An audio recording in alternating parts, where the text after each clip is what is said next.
So Josh, firstly, how are you feeling ahead of 2 games in 3 days? Yeah, it's a bit of a different one for me. I won't be playing on Monday, but it's a good opportunity for us. We have the squad to be able to rotate, which is always crucial. Might give us an edge over some teams in the league with the quality we have in depth.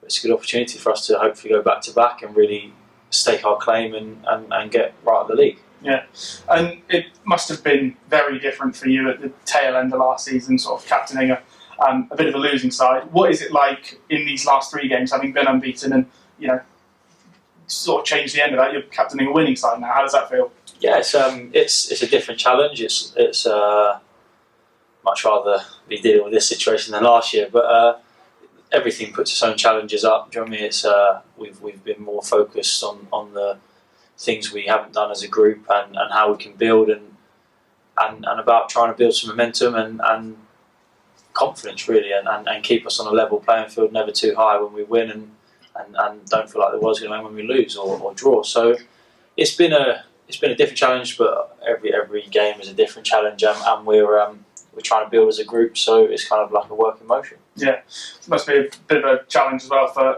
some of the fans and the support. How do you feel that has been in a new league? Obviously, some fans, like tail end of last season, getting a bit fed up.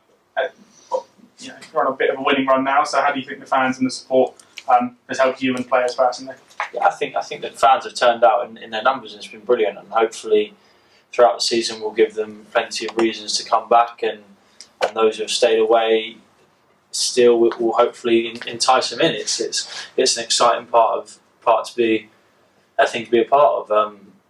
There's been, I think the fans are probably a bit anxious when we're not ahead, and understandably so. And I think it's going to take a bit of time for us to kind of get used to a position in the league and come to terms with the fact that we're going to have to be probably a bit more patient in terms of the way teams are going to set up against us. Makes it a bit more difficult, but I think it's clear to see we're all in it together. I think us as one big community now look to be focusing and trying to do things in the right way on and off the pitch, and long may it continue, and hopefully we'll give them something to cheer about, and we understand our shortcomings in the first 4 games. We're by no means a finished product, and we just look forward, and it's about looking ahead really, isn't it? And I think the longer the club can do that, rather than focusing on kind of looking over its shoulder, which has been the case for several years, it's nice to be able to try and just focus on the football and look forward to what's ahead. Yeah, and focusing on the football. When you play a team like Maidstone, similar to yourself, obviously coming down, do you notice a difference with playing a team like a full-time outfit compared to a part-time outfit, say against Truro or something like that? Not right now. I think the first 8 to 12 games of the season is kind of, they're always a bit cagey, and I always say, like, trying to explain to boys, no one really has any respect for each other at the moment. Everyone, you kind of look at people in the league and everyone goes, they just had a good start, it's a false position, blah, blah, blah. Whereas when the season's settled down a bit, you're 12 games in, people who are down the bottom of the table come to the top of the table with a bit more respect, and they'll be, you look for a point, whereas the first 10 games is kind of everyone's just trying to get off to a flyer. So I don't think initially you notice a difference maybe in terms of fitness, just that repetitiveness of doing things day in, day out. But no, there's some good players, and just because someone's a part-time footballer doesn't mean they're technically any worse or better. It just situation dictates really, and the differences haven't been clear. But I think it's a case of the latter part of the game is probably where we will notice things, especially as the season drags on and the nights draw in and the days get shorter and shorter and a bit of fatigue sets in. I think that's when you'll probably notice the difference more and more, I'd say. Yeah, and with that, there's some part-time teams in this league, there are some full-time teams in this league. Is it a different thing to scout for, I guess, part-time teams because resources may be less in comparison to like the National League, for example? Yeah, I think so. I think the resource is completely different throughout, isn't it? This league, I think the disparity between top and bottom is probably quite large, and it makes the manager's job difficult sometimes on a Saturday because you're not 100% sure on each player, or the database isn't so accurate. But I think we're in a position in this league where you'd like to think we can try and implement our game on everyone ourselves, and by doing so we can almost not eradicate their threats, because that's disrespectful, but try and nullify their threats by imposing ourselves on the game. It's a kind of like a lesson. It's a learning lesson for myself and players and management who haven't been at this level. It's definitely a different kind of feel to it than even the National League. But that's not in a disrespectful way. That's just in terms of the attention to detail, probably. And I say that like database of knowing the players and the in-depth analysis which teams in the level above can afford to spend money on and time on, where when teams are part-time with small budget, they have to prioritise, and that's completely understandable. But we just hope we don't leave ourselves any shortcomings throughout the season, and the staff are doing all they can to make sure we know as much detail about everyone we're playing against and treat every game like it were a big one. Yeah. And with that being said, what have you learned? What research has been done about Tonbridge Angels and about having a Waterloo goal? I can't tell the secrets. No, I think we understand how they play and what they're likely to do. As I say, the first 10 games is difficult, and I think first we've only played 4 games this season. Other teams are still finding their perfect philosophy and their perfect shape and way to play. So you can really, really spend hours and hours digging in the first 4 games, and then they could come out and put a completely different team out or completely change the way because it hasn't worked for the first 4 games. But we know we have a rough idea of what they're going to come and do and what we're going to face on Monday. But it's down to us really to, as I said earlier, to implement ourselves on the game, which we probably haven't. We've been guilty of. We've forced too many changes so far early in the season. But hopefully we can go about our job and it kind of takes that out the window really. If we do our bit right, it makes the job a lot easier. Yeah, you can only do your bit right, I suppose. I think that's the best way of focusing on it for the first, definitely till the season settles down a bit. Yeah. Sure. All right, go on, Josh. Thank you, mate. Cheers. Thank you. Josh, how are you feeling? Good. Thanks, AD. Good. Yeah. How are you finding, the drop to this league? I mean, in terms of percentages, obviously, as you say, some of them are part-time, some of them aren't. Are you noticing much of a difference between the 2 leagues? No, there's sometimes there's big differences. Sometimes there's not really. I think we'll probably notice it a bit more when we have a few more away games. So far, we played 1 away, 4 at home, 3 at home, and so all the time we're in at Hewish Park. There's probably not a great deal of noticeable difference in terms of teams come here, up their game because it's a lovely place to come, and we kind of are in our bubble of our dressing rooms, our pitch. It's above National League standards, so you don't really notice any difference. I think the eye opener will probably be when we go away to some grounds which we won't be so fortunate with facilities and pitches. That's probably when you'll notice the difference. But that's in you as a character. We have to find a way to get it done, even when the environment doesn't dictate to be perfect, and where we're probably it's not going to be as good as this. We're very fortunate in the position we're in. We've got the facilities way above the league. As I said, the disparity between players isn't a huge amount. I think tactically, the time on the pitch, time on the training ground will start to show in the latter part of the season.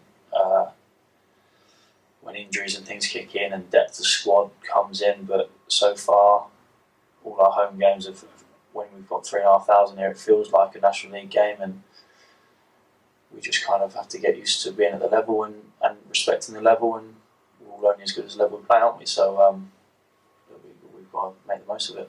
Do you feel the squad's gelling together now? You've had 4 games and only lost 1, so that's a good sign already. But I mean, do you feel you're sort of gelling into a really, really threatening squad now? Yeah, I think we're making steps in the right direction. I thought the first half on Saturday was a progression. I thought we implemented some of what we wanted to do and kind of understanding a bit more each player's movements and where people need to be on the pitch. I think it's going to take time. It will take time because we're making the managers' lives harder than it should be because we're not implementing ourselves as we should do, really, and we've had to change shape a lot of time. And that's the players on the pitch responsibility in terms of sticking to the plan and doing what's expected of us. But look, in terms of personality-wise, the group is very good. I feel like we're going in the right direction when we have a performance which doesn't quite represent what we want to be. Regardless of the result, we're very honest with each other and strive for better. It's not a case of let's just paper over the cracks with a 2-1 win on Tuesday night. We understand we need to be better in certain aspects and implement ourselves in a more further up the pitch. I think that's clear to see, more penetrating passes and be a bit braver in that final third, and we've been working hard to make sure we rectify that and get ourselves ready for the upcoming games. Do you personally get angry when you concede a sloppy goal? Yeah, I'd get a bit angry, but I don't think anger really solves anything for anyone. I think, especially when you're more of a leader in the group, you have to kind of give someone a 10 off when they need it.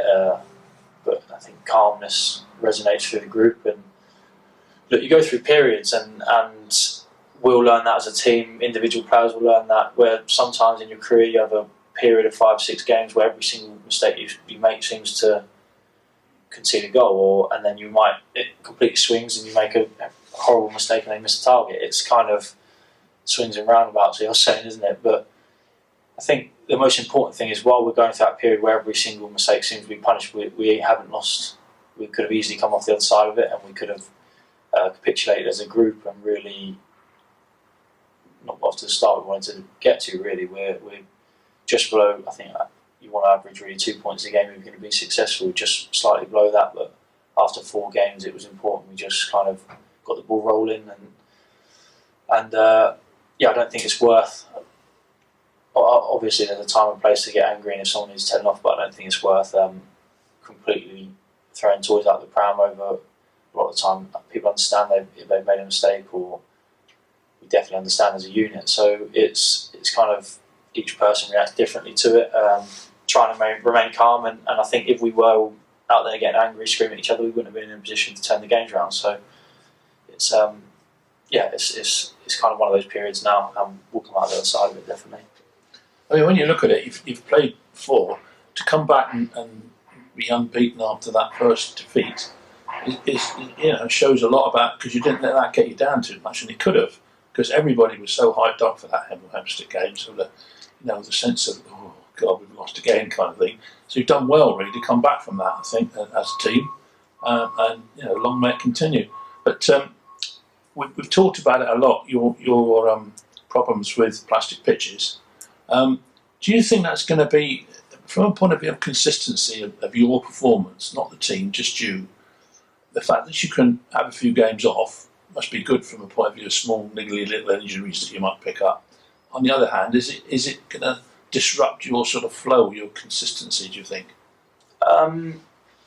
It's not ideal, is it? But I think the problem I have with my knee, I think the rest will probably do me better in terms of the non-weight, taking the weight load out of it, rather than pounding it every week. Regardless, I think I have to understand if I want to continue playing, I have to kind of manage myself a bit anyway. So missing 6 games a season will probably save me in the long run.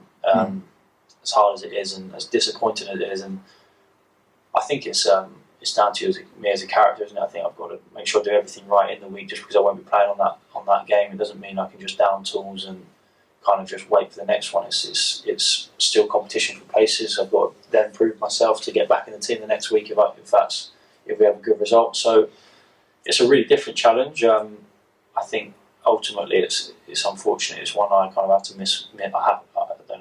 I'd love to be able to play, but in terms of the Saturday, Monday, it kind of makes it easier. It definitely makes it easier knowing that not going to be playing on Monday.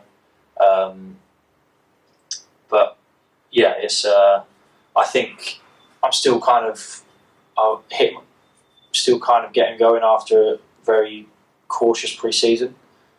So there's still plenty more to come from me personally, and the breaks will ensure I'm at a standard and play to a standard I'm happy with, and hopefully don't get in a position I was in last year, where I was probably just about being wheeled out onto the pitch.